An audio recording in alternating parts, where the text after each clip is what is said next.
Et nous sommes de retour au plateau pour la dernière partie de cette émission. Nous abordons donc notre quatrième sujet, retour au Togo. Donc, Forum Paix et Sécurité, le Burkina plaide pour une démocratie à l'africaine. Nous parlons donc de ce forum organisé par le Togo. C'est 21 et 22 octobre, samedi et dimanche, sur la sécurité, sur les transitions politiques plutôt en Afrique.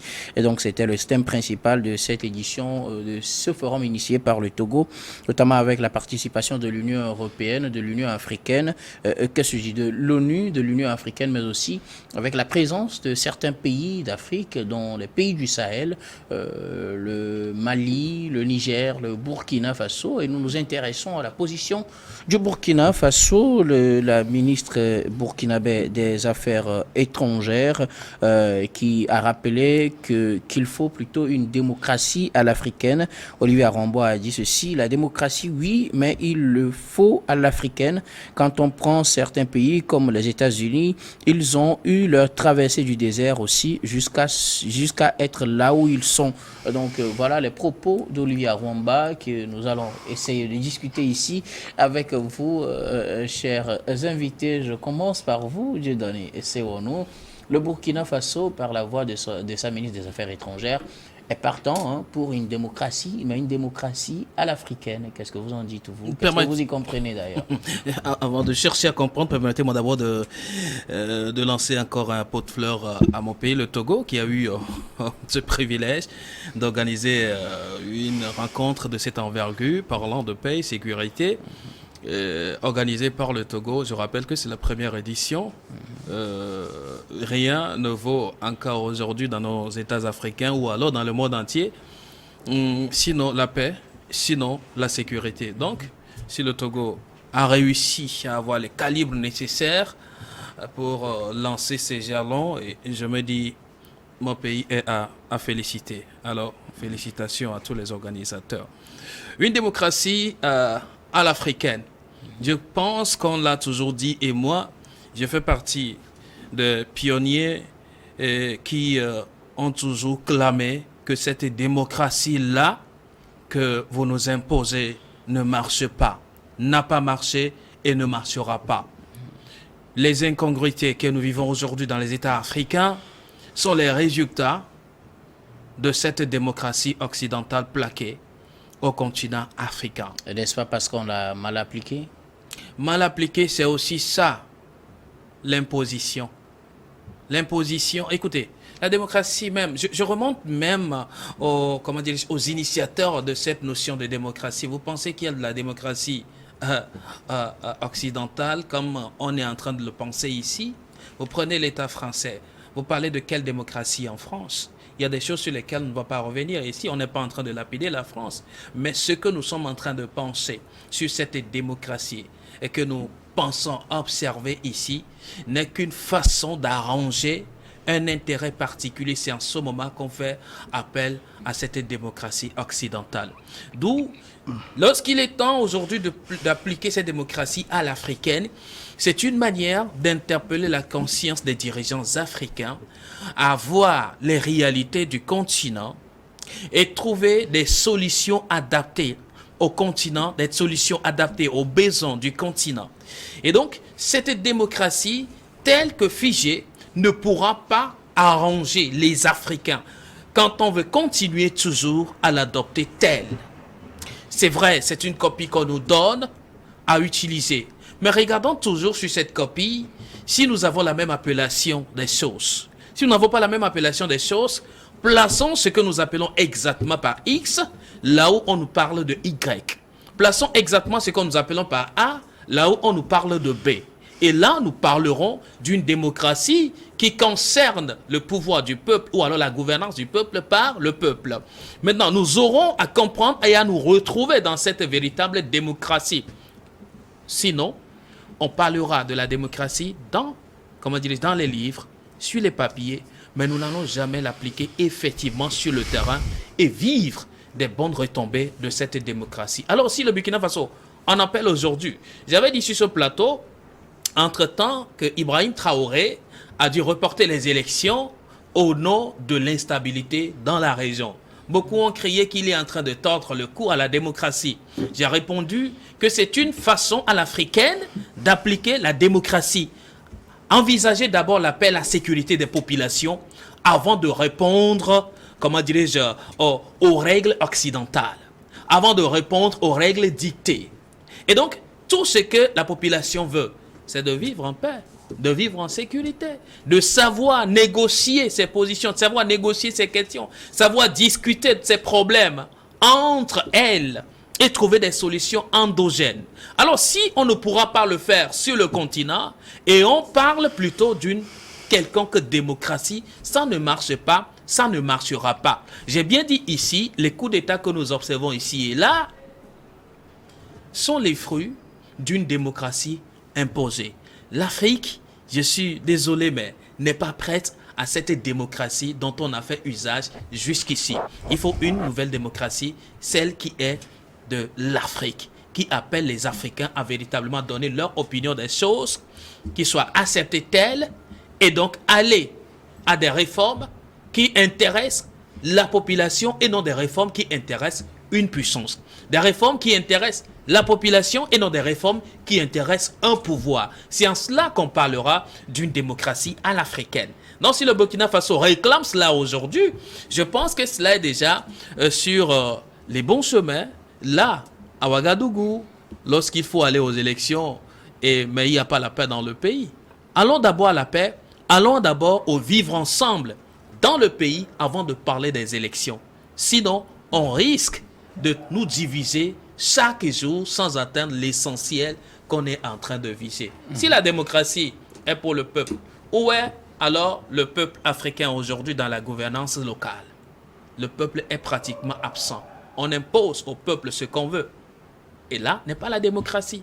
Donc revenons à la réelle démocratie. Je pense que c'est l'appel du Burkina Faso. En tout cas, ce forum de Lomé sur la paix et la sécurité a vu la participation de certains États, surtout en transition. Nous reviendrons tout à l'heure de façon générale sur le Mali et le Niger aussi, puisque la question les touche. Mais bien avant, Gabin Adjaro pour le Burkina, ou du moins c'est la ministre burkinabé des Affaires étrangères. La démocratie, oui, mais une démocratie à l'africaine. Qu'est-ce que vous en dites? Qu'est-ce que vous y comprenez, vous? Vous savez, la démocratie, c'est la démocratie. Il n'y a pas la démocratie à l'occidentale, il n'y a pas la démocratie à l'américaine, à l'asiatique et autres. La démocratie, c'est la démocratie. Il faut respecter les règles de la démocratie. Alors, quelles sont les règles de la démocratie? Il y a le multipartisme, il y a le respect des voix des populations, c'est important, et surtout, respecter les libertés publiques. Si certains États ne respectent pas ces conditions, ce n'est pas que la démocratie qui pose problème. Ce n'est pas parce que c'est transposé ici que ça pose problème. C'est un manque de volonté. On peut dire aux gens, tu peux rester au pouvoir ad vitam aeternam, mais dès que tu quittes, quelqu'un d'autre va prendre. Celui-là va tout faire pour placer son fils, l'autre va tout faire pour placer son petit-fils. C'est la malhonnêteté qui fait en sorte qu'on pense que c'est la démocratie qui est mauvaise. La démocratie n'est pas mauvaise. Chez nous, on dit beaucoup de têtes, beaucoup de sagesse. Beaucoup de têtes, beaucoup plus d'idées. C'est comme ça que ça se passe chez nous. Mais si certains se disent, on veut faire d'une situation exceptionnelle une situation pérenne, c'est ça qui est grave. La situation au Burkina, au Mali, au Niger, ce sont des situations exceptionnelles. Ils sont en situation d'insécurité et la priorité est d'endiguer cette insécurité-là. Mais si on veut parler sur le plan de la démocratie, globalement, je pense que nous ne respectons pas les principes sacro-saints de la démocratie. Si quelqu'un vient, il fait 2 mandats, et au bout de ces 2 mandats, il part comme l'a prescrit la Constitution, je ne pense pas que ça pose problème. Je ne pense pas qu'il n'y aura plus personne pour diriger. Même s'il n'a pas fini d'atteindre ses objectifs, s'il n'a pas réalisé toutes ses promesses... L'État, c'est une continuité. Tu peux ne pas réaliser des projets. Tu ne peux jamais réaliser tous les projets pour lesquels tu es venu au pouvoir. au grand jamais, tu peux faire 100 ans au pouvoir, tu ne peux jamais les réaliser. Paul Biya ne peut pas me dire aujourd'hui qu'il a pu réaliser tout ce dont il a été au pouvoir pendant au moins 42 ans. Sassou Nguesso ne peut pas me dire le contraire. Qu'est-ce qu'ils ont pu réaliser? À un certain moment, vous arrivez dans un engrenage où vous n'arrivez même plus à réfléchir. Quand on dit les élections, c'est la base de la démocratie. Comment est-ce que nous faisons nos élections en Afrique? Est-ce qu'on respecte véritablement les voix des peuples? Est-ce qu'on proclame les résultats qui sortent véritablement des urnes? Ce sont des questions qu'il faut se poser. Moi, la démocratie à l'africaine, je ne sais pas comment la ministre des Affaires étrangères burkinabé a voulu l'expliquer, mais je me dis que ce serait malhonnête de dire aujourd'hui que la démocratie, c'est une mauvaise chose et qu'il faille aujourd'hui la faire à l'africaine. Il n'y a pas de démocratie à l'africaine, il n'y a pas de démocratie à l'occidentale. La démocratie, c'est la démocratie. Beaucoup de personnes prennent en exemple la Chine. La Chine a sa démocratie. La preuve, vous allez voir un premier ministre qui vient. Donc vous comprenez qu'il peut y avoir de la démocratie à l'africaine. Il fait 8 ans. Si la Chine a sa démocratie, ça veut dire que l'Afrique aussi peut non, avoir sa démocratie. Il respecte les principes. Ici, les règles de la démocratie sont bâclées. On ne respecte même pas les libertés publiques. On ne respecte même pas les peuples. En Chine, vous voyez un premier ministre, il vient, il fait 8 ans, il part. Et puis, les règles qui sont là depuis qu'ils viennent, ils ne les changent pas. Tu peux être premier ministre en Chine, si tu voles 1 franc, on te pend. La loi t'est appliquée. Même si tu es premier ministre, ça veut dire que tout le monde est égal devant la loi. Oui, mais les changements de règles, ce n'est pas à tous les égards, parce que tous, ils ne viennent pas de la même manière, ils ne repartent pas de la même manière. Mais quand tu vois la gestion en Chine, au moins la gestion en Chine. Si on reprend juste le plan de la démocratie et autres, les Chinois ne se plaignent pas de leur système politique. Ils ne se plaignent même pas. Mais ça dépasse sur la population. Tu vois en même temps que le Chinois, il vit bien. Mais ici en Afrique, non seulement on écrit juste la démocratie dans nos constitutions, mais on ne les applique pas, mais aussi on ne permet pas à la population de bien vivre. C'est là le problème. Et le professeur Doucet, je vais dire, le professeur Kakonou Bokpo l'a dit. Il faut une redistribution équitable des richesses des pays.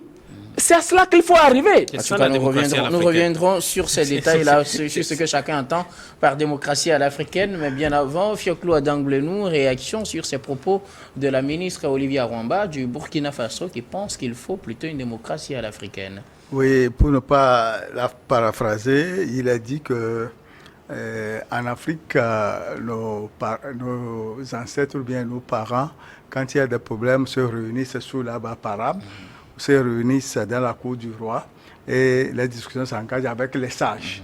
Et quel que soit les mobiles, on arrive toujours à une solution à l'amiable où il n'y a pas la guerre. Aujourd'hui, avec le discours de la Baule en France au sommet France-Afrique en 1990, sous Mitterrand, il avait lancé cet appel. Sans le respect des libertés d'expression, sans la bonne gouvernance, sans le respect des droits de l'homme, tous les pays africains qui vont refuser de se soumettre à ces 3 principes n'auront plus l'aide budgétaire française. Et en 90, beaucoup de pays ont eu des problèmes. Parce que ce sommet a eu lieu en 89 et Hissène Habré, Moussa Traoré au Tchad et au Mali étaient les premières victimes. Aujourd'hui, il est très clair que nous ne pouvons plus vivre sans le respect de la démocratie. Le droit de se vêtir, le droit de se nourrir et autres. Mais le problème que pose Madame la ministre des Affaires étrangères est très simple. Il faut que les problèmes africains soient résolus par les Africains eux-mêmes. Il faut refuser les ingérences extérieures, tel que le cas du Niger, où tout le monde sait que l'intervention militaire tant prônée sera faite avec l'appui de la France. C'est ça qu'elle est en train de dénoncer. Tout problème africain doit être réglé par les pays africains eux-mêmes. Alors, de façon générale, qu'entendez-vous, vous, à votre sens, par démocratie à l'africaine? C'est juste régler les problèmes quand les problèmes se posent. Les régler entre nous, il faut carrément, ou il faut carrément changer le système de gouvernance et l'adapter peut-être aux réalités africaines. C'est quoi en fait la démocratie C'est ce que le feu président Jacques Chirac avait dit à l'époque, que l'Afrique n'est pas encore mieux pour la vraie démocratie, qu'il lui faut encore du temps. Et c'est quoi cette vraie démocratie? Parce que l'Afrique est composée de plusieurs composantes linguistiques et de plusieurs sociétés, de plusieurs races, que ça serait un peu difficile. Et les faits lui ont donné raison. C'est ça. Parce que le pouvoir, en tant que tel, n'est pas tellement géré comme cela se doit. Or, les gouvernants doivent savoir que les gouvernés ou bien les administrés ont droit à certaines nécessités qui sont le droit à l'éducation, le droit de manger, le droit d'aller à l'école et le droit de bien répartir les richesses.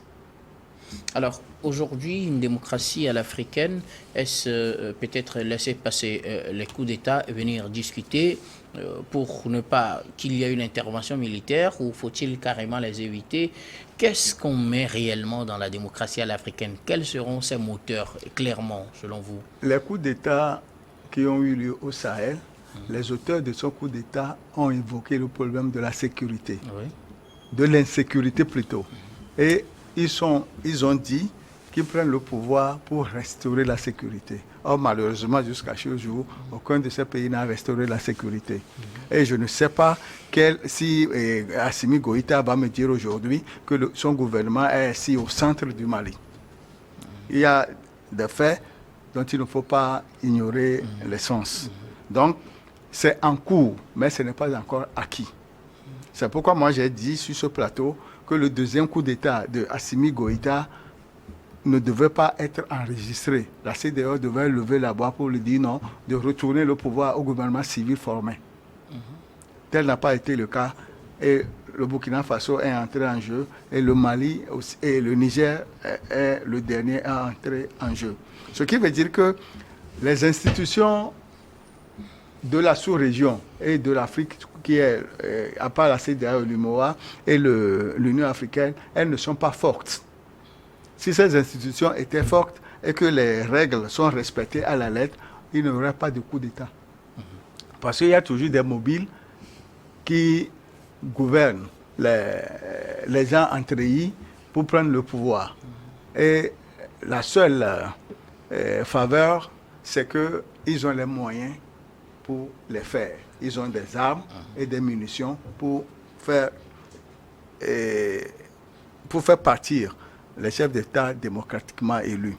Et la question est de savoir pourquoi ces hommes en uniforme procèdent-ils ainsi. Or, l'émission de l'armée dans la vie politique est tellement proscrite dans tous les pays, dans nos constitutions, dans les pays francophones. Et ces derniers temps, c'est ce que nous vivons en Afrique de l'Ouest. Est-ce que les experts de l'Union africaine, des Nations unies, se sont réunis pour savoir les mobiles? Et je pense que ce qui s'est passé ce week-end à Lomé pour le sommet de la paix et de la stabilité a trouvé des solutions pour relever ce défi. Et bientôt, nous allons en parler. Nous avons le devoir d'en parler compte tenu des conclusions. En tout cas, Gabin Adjao, une démocratie à l'africaine, pour vous, comment cela devrait se faire? D'ailleurs, je rappelle que vous n'êtes pas pour une démocratie à l'africaine, vous êtes tout simplement pour une démocratie. Je suis tout simplement pour une démocratie. La démocratie doit être appliquée dans les règles de l'art. Est-ce qu'il ne faut pas aussi l'adapter à nos réalités? Nos réalités, oui. Nos réalités sont comment aujourd'hui? Quelle est la réalité africaine? Le Dian vient de parler de la résolution des crises à l'africaine. Le Dian vient de parler, mais je ne sais pas comment est-ce que les crises sont résolues aujourd'hui dans la sphère africaine. Sincèrement, quand tu vois les institutions Obama avait dit, nous avons besoin des institutions fortes. Aujourd'hui, en Afrique, nous n'avons pas les institutions fortes. Les institutions sont au bottes de celui qui est au pouvoir. Quand quelqu'un vient, il vient avec son clan, il règne pendant tout le temps qu'il peut régner, et puis bon, par un vent, il quitte, quelqu'un d'autre vient, lui aussi, il vient avec notre clan. Oui, il faut voir. J'ai un problème Oui. de compréhension en fait, des concepts. Je voudrais que ce soit clair pour nous ici au plateau et clair donc pour les téléspectateurs. Est-ce que vous mettez une différence entre la démocratie tout court et la démocratie à l'africaine? Si oui, quelle est cette différence-là? Et laquelle est mieux pour vous laquelle est mieux pour l'Afrique selon vous? Voilà. Il y a la différence entre la démocratie telle que pratiquée actuellement en Afrique et la démocratie elle-même. Pratiquée, quoi la on peut le différence? dire en Europe et autres. Je vais te donner un exemple. Il faut prendre les transitions politiques. En France, par exemple, quand un président part, l'autre vient, la transition se fait en douce. Tranquillement, il n'y a pas de problème. Mais en Afrique, il faut voir comment est-ce que les transitions politiques se font. Il faut voir les élections. Quand on prend la France, par exemple, il y a élection, on donne les résultats, et puis tout le monde se tait. Il n'y a pas de contestation et autres. Mais en Afrique, on peut contester pendant tout le mandat. Oui, mais si les élections sont fraudées... Voilà, c'est là toute la différence. Parce que là, il faut comprendre le jeu de la démocratie. Et ici, on n'arrive pas réellement à cerner le jeu de la démocratie parce qu'il y a de la fraude un peu partout. Les institutions sont au bord. Chacun dirige avec son clan. Il y a une démocratie clanique ici en Afrique. Je viens au pouvoir, je fais tout pour mettre ceux-là qui m'entourent à l'aise. Et puis bon, chacun se débrouille. Et n'est-ce pas pourquoi il faut maintenant l'adapter à l'africaine ou bien l'africaine serait pire? Non, l'africaine, ce qu'ils mettent dans la démocratie à l'africaine, ils veulent retourner à la monarchisation du pouvoir. C'est ce qu'ils veulent faire. Quand on parle de démocratie à l'africaine, il y a plusieurs personnes qui disent ça. Il y a même des penseurs qui disent que bon, l'Africain n'a pas cette mentalité-là d'alternance, donc il faut carrément un roi. C'est ce qu'ils disent. Quand on parle de démocratie à l'africaine, c'est ce à quoi ils pensent. Un roi doit être là, on doit le vénérer, et puis bon, quand il va mourir, on va penser à sa succession et autres. Alors que la démocratie, ça ne doit pas être ça. Nous sommes venus voir un pays qu'on a besoin de mettre dans une certaine situation avant de partir. Quand tu prends la Chine, par exemple, la Chine dont je donne toujours l'exemple, quand tu prends la Chine, ben, tu pars. La loi reste, le pays c'est une continuité. Quelqu'un d'autre vient, il va exécuter les projets pour lesquels, bon, tu as travaillé, mais que tu n'as pas pu accomplir avant de partir. Mais là aussi, ce n'est pas un exemple de démocratie, de liberté d'expression, d'alternance au pouvoir. On ne vit pas en Chine pour le savoir. La preuve est que nos frères et sœurs vont en Chine pour faire des affaires. Pour les autres, de cette manière qu'on sait pour la Chine aussi. Mais les Chinois ne se plaignent jamais de leur système politique. N'est-ce pas parce qu'on ne les a pas entendus se plaindre? Il y a de l'alternance en Chine. Un premier ministre vient, l'autre part et autre. Angela Merkel, pourquoi les gens ne disent pas que bon, Merkel avait fait une dictature? Ce n'était pas une dictature, elle est partie. Elle est partie et puis il y a un autre qui est venu. Ou bien, c'est une dictature. Après 16 ans. Après 16 ans. Mais il y a des dirigeants ici en Afrique qui sont là depuis 20 ans, depuis 24 ans, depuis 32 ans, depuis 42 ans. Qu'est-ce qu'ils ont fait par rapport à ceux-là qui étaient venus à la tête de leur pays? Il faut y réfléchir. Merci Ce n'est pas beaucoup. la démocratie qui est mauvaise, c'est l'application en Afrique qui est mauvaise. Ok, d'accord. Dieu donné, c'est nous. La démocratie à l'africaine, qu'est-ce que vous avez clairement à nous dire pour nous ici et pour les téléspectateurs?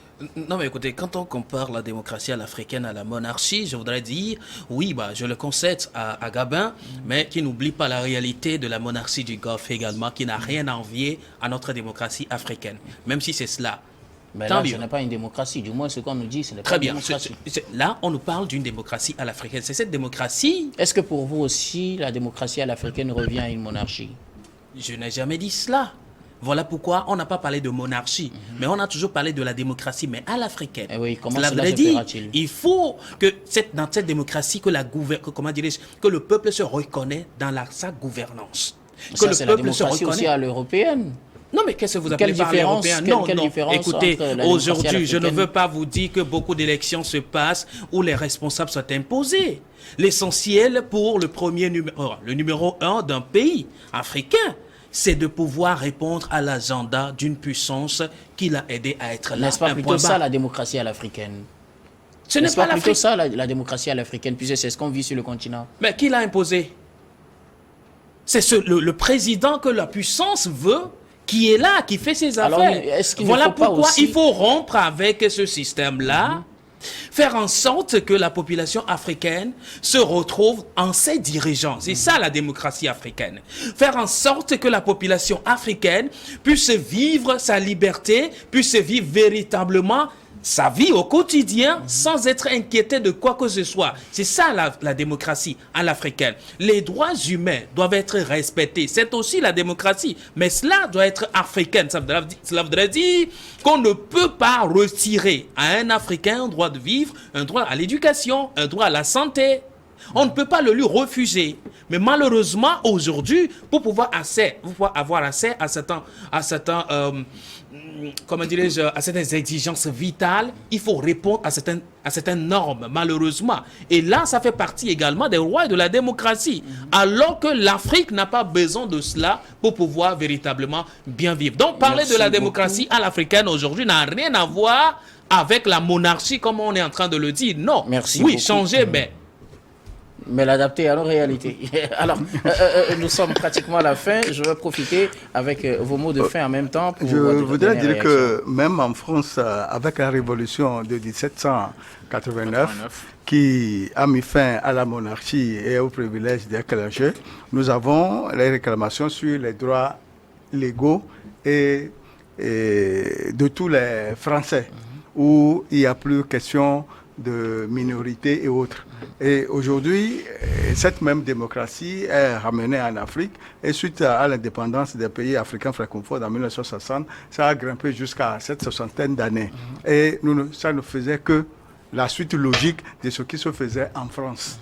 Donc si aujourd'hui, la dame Olivier Aramba. parle de la démocratie africaine, c'est compte tenu de la situation qui prévaut aujourd'hui au Burkina Faso. Okay. Merci beaucoup. Merci à vous, Fioklou Radanglenou, journaliste, directeur de publication du journal L'Enquêteur. Merci d'être passé sur ce plateau. C'est moi qui vous remercie pour l'invitation.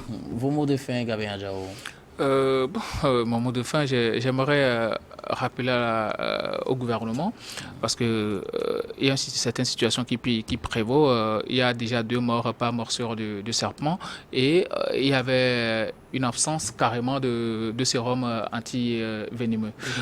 J'aimerais rappeler au gouvernement qu'il urge de tout faire pour mettre à disposition de ces CHP-là, CHR, dans les préfectures et autres, les vaccins les sérums anti-venimeux pour permettre aux patients de se faire traiter à temps et aussi dire aux parents de ne pas garder les enfants à la maison mordus par serpent pendant 3, 4, 5 jours avant de les amener dans les hôpitaux. Et aussi au niveau du CHP de Vaughan, il faut tout faire pour y construire un bloc